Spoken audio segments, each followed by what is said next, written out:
I should go now. Yes, I wouldn't want Minan to regret letting me stay here. Come and see me again when you can.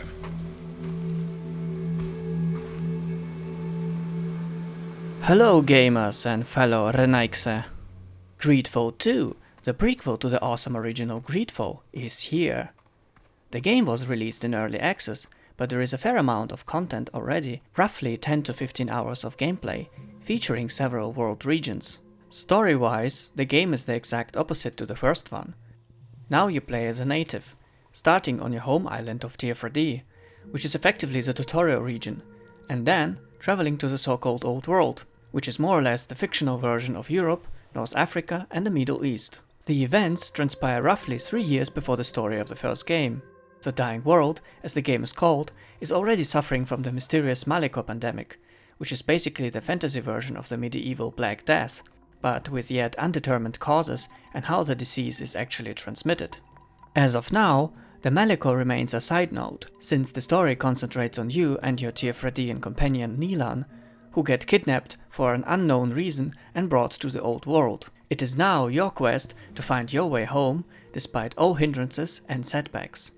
As in the previous game, you have several companions at your side, 6 at the time of this early access build, plus another temporary one, but there should be a few more who will be added later to the game. Now you can have 3 companions fighting at your side, instead of 2 in the first game. Each companion has his or her own skill tree, although only a few skills are unlocked right now. The skill tree looks a bit simple at first glance, but you can combine between several character classes. There is currently only one companion quest in the game, but more should be added at a later date. The combat is completely different from the first game. It is now rather a strategy game instead of an action RPG.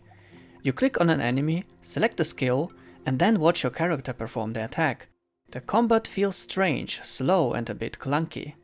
There is no auto attack, you have to actively click on the enemy unit to perform another strike, and sometimes it is hard to click on it, especially when the enemy runs around.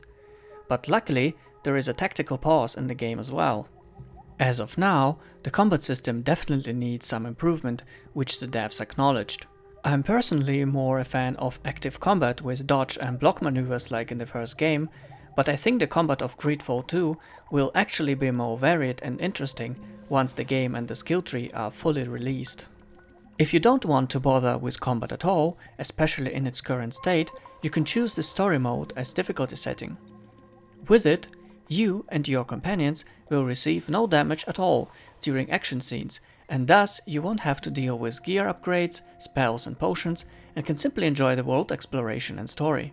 The difficulty setting can be changed and adjusted to your liking at any time, so you're not locked in with the difficulty you originally started with. Maybe because of the new combat system, the character movement is a bit of a downgrade. Check out the comparison between the two games. The movement animations in the first game are definitely more realistic. There is also a concentration mode now, during which you can see all the collectibles, chests and other interactable items as highlighted. You can't sprint while in this mode though. It is difficult to tell whether the graphics have improved. They feel different, but it is hard to tell whether they are better or not. Some textures load a bit later now, which is fairly noticeable, especially regarding the clothing textures. The architecture design certainly looks impressive, with big and quite pretty looking buildings. The landscapes are nicely done as well. But I still like the charm of the original Tier with its more claustrophobic level design and amazing critter sounds, which create a believable world full of beautiful nature. The face animations are also worth mentioning. We now have more different face types compared to the first game, and they look even better. But the facial expressions, in my opinion, took a turn for the worse. Especially your character suffers from it.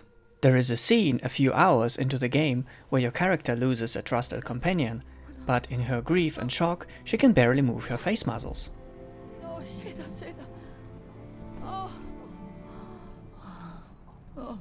And here is a short comparison to the first game. By the way, where is our future governor hiding? I was hoping to put his skills to the test as well. I've no idea. He had plans to celebrate his departure last night, and we haven't seen him since. You know Constantine. There will most likely be an update to the face animations and additionally more face variations in the future. As of now, the variety is fairly limited though, and only a few presets look decent. There are a few performance issues, stutters, frame rate drops, and missing pickaxes here and there, but nothing serious. If your PC is a bit older, you can lower the overall quality a little, which in my opinion isn't even a noticeable visual difference, but the game should run smoother that way. Like in the first game, the story is narrative driven and you will be talking a lot here. All characters are fully voiced and with even more different voice actors than in the previous game. Especially remarkable is the extensive usage of the native's language. All Tirfredians only speak in the native lingo with each other, and you do get a feel that it is a real language with its own grammar and cultural idioms. It's always cool and funny to recognize a few understandable Indo-European words like ja for yes, na for no, and fish for fish. Adiern tafloin. Odiern. Es oleg loen me da elo duis sarenta. Quetient vregu da oredi duis. Verwoidem jagam ja tusui dat suis haglidon. Ka ola da vorei dat si da suis jigam. Ami frogu, es sed kad frag ragau en evemam. Abud redei em na estifation de henneban se vegem. Lemat esi fashion, ja vreg niten? It seems the Renaigse of the old world are distant cousins after all. A bit of concern is the story progression. The whole early access build features a very linear story. You start on Tirfredi, then travel to the old world where you visit Tinia and Yuxantis. But, as of now, the game does not feature an open world like in the first game, where after completing Serene as a tutorial region, you are free to explore Tirfredi in any direction. Luckily, as the story conclusion of the current early access build suggests, we will get our own ship. I do hope we will be able to choose freely which world areas we want to visit first, once the game is fully released. This would be an acceptable alteration to the open world model of the first GreedFall. What is definitely a plus is the awesome soundtrack, which is honestly much better than the rather bland soundscape of the first game. Apparently it is the work of the same composer, who really created something great here. Just listen to it.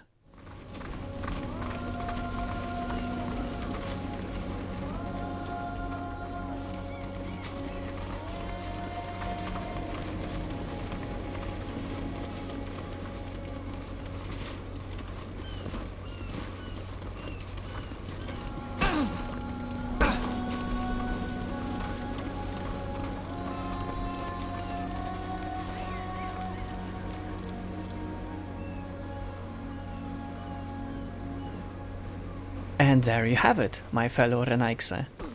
Go and explore the dying world of GreedFall 2 for yourselves. But be careful not to catch the Malicor. We don't want yet another pandemic, lockdowns and the like. Fight and prevail, and may you find a safe passage leading home. Tirfredi, ahoy! If you like this video, please leave a like and consider to subscribe for more shenanigans at the hands of Tirfredian natives. You can also check out my edited gameplay of the game and the story so far, if for some reason you don't want to play GreedFall 2, The Dying World right now. Happy gaming and see you soon!